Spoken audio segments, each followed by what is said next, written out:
未。真係未？啊，唔係喎，好似有。派咗咩嘢？派咗。本港嘅風力咧，好似英文嗰個係句文，同埋中文嗰個係。幾時派㗎？今日。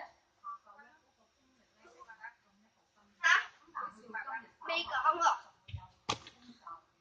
未講。啊。天文台預測聽日仍然會大風，要去到禮拜三風勢先至會逐步緩和。而家有6間中學、幼稚園、肢體傷殘兒童學校同埋智障兒童學校今日停課，但係有關學校需要保持校舍開放，同時實施應變措施，照顧已經返咗學校嘅學生，並且喺安全嘅情況底下先至可以安排學生返屋企。而多個貨櫃碼頭同埋內河碼頭中午12點已經停止所有吉櫃交收。民政事務總署已經設立24小時緊急事故熱線28351473俾市民查詢有關消息。無線電視記者黃曉瑩報道。香港國際貨櫃碼頭宣布4、6、7、9號貨櫃碼頭航運倉 HIT 5號外倉喺下晝5點半全面停止所有貨櫃交收。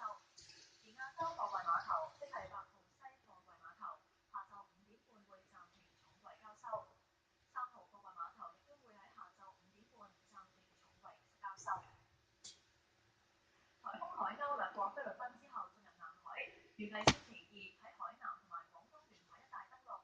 中央氣象台發出颱風黃色預警，粵西同埋海南多個城市加緊採取防風措施。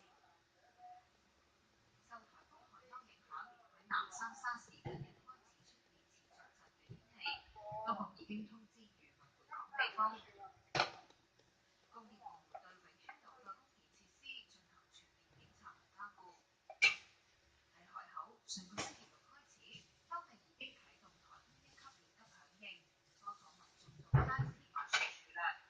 由於正值農作物收成時期，當局呼籲做好農田加固以及排水系統疏通工作。有田記同埋高威馬術重創購物窗市，當局組織群眾對受損房屋進行加固，並準備疏散受影響居民。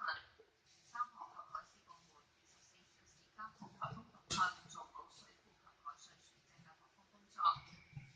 廣東省重大氣象災害應急辦公室尋日朝頭早亦都啟動颱風3級應急響應，預測粵西會有大暴雨。海鷗早前掠過菲律賓，馬尼拉大